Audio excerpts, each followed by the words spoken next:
ఈవేళ విశ్వవిఖ్యాత నట సార్వభౌమ డాక్టర్ ఎన్టీ రామారావు గారి యొక్క వర్ధంతి రోజు ఈరోజు. క్రీస్తు పూర్వం క్రీస్తు శకం అని ఎలాగైతే సృష్టి ఈ భారత రాజ్యాంగాల్ని లేకపోతే వ్యవస్థల్ని విభజించారో, తెలుగుదేశం పార్టీ తర్వాత తెలుగుదేశం పార్టీకి ముందు అన్నటువంటి నానుడి డాక్టర్ ఎన్టీ రామారావు గారి ద్వారా వచ్చినటువంటి ఒక గొప్ప మార్పు సమాజంలో. తెలుగు జాతికి, తెలుగు ఔన్నత్యానికి ప్రపంచ దేశాల్లోనే ఎనలేనటువంటి గౌరవాన్ని తీసుకొచ్చినటువంటి మహానుభావులు డాక్టర్ ఎన్టీ రామారావు గారు.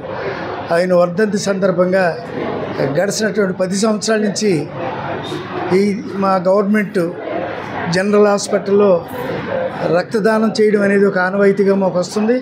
ఈవేళ కూడా ఈ ప్రభుత్వ హాస్పిటల్లో రాజోలు ఈ నగరంలో చేస్తున్నటువంటి ఈ రక్తదాన శిబిరానికి, ఈ శిబిరాన్ని మాకు అందించినటువంటి డాక్టర్ సూర్యనారాయణ గారు, వారి మిత్రబృందం అందరికీ కూడా ధన్యవాదాలు తెలియజేస్తూ ఉన్నాను. సుమారు మేము ఒక 50 మందికి వేళ రక్తదానం చేయాలని తలంచాం. మరి ఇప్పటికే కొద్దిగా 9 గంటలైంది.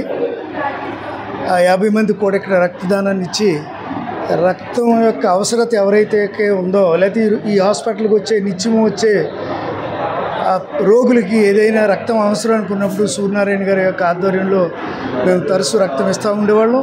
ఒకవేళ ఎప్పుడైనా ఇక్కడ అందుబాటులో లేకపోతే ఏదైనా పేషెంట్ రక్త అవసరంతో ఉన్న పేషెంట్ వస్తే మరి సూర్యనారాయణ గారే ఇతరితర హాస్పిటల్లో కానీ లేకపోతే అమలాపురం కానీ కాకినాడ నుంచి కానీ ఆ రక్తాన్ని సంపాదించి ఇవ్వడం అనేది ఒక ఆనవాయితీగా వస్తూ ఉంది. మరిన్ని వీడియోస్ కోసం ఛానల్ ని సబ్స్క్రైబ్ చేయండి. లేటెస్ట్ అప్డేట్స్ కోసం వాట్సాప్ ఛానల్ ని ఫాలో చేయండి. అండ్ లింక్ డిస్క్రిప్షన్ లో ఉంది.